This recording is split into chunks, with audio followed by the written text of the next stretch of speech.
see how many habits depended on it. There is also a human side to the system.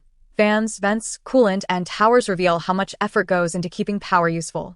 Electricity shapes comfort, work, health, food storage, communication, safety, travel, and the rhythm of night and day.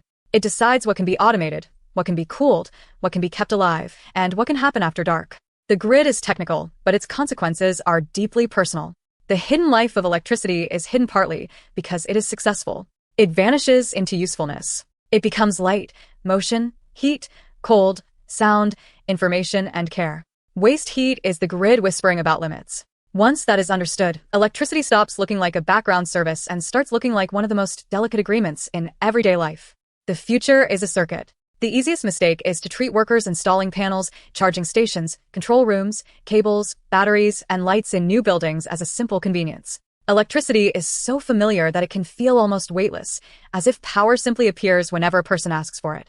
But behind that ordinary scene is resilience, cleaner generation, smarter demand, storage, equity, repair, materials, and public choice. The current that reaches a room is not a small private miracle. It is the result of a public system that has to stay balanced while millions of demands arrive at once. Think of it as a circuit still being redrawn around the way people want to live. That image matters because electricity is not really stored in the wall, waiting in silence. It is produced, transformed, routed, protected, measured, and controlled across a network that is always adjusting. Some parts of that network are huge and visible.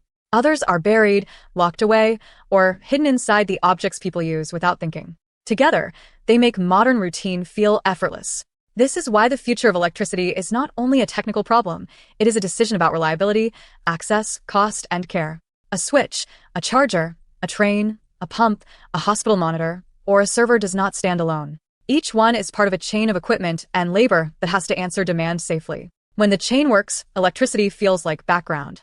When it fails, people suddenly see how many habits depended on it. There is also a human side to the system. Every new device asks the grid for a place in the pattern. Electricity shapes comfort, work, health, food storage, communication, safety, travel, and the rhythm of night and day. It decides what can be automated, what can be cooled, what can be kept alive, and what can happen after dark.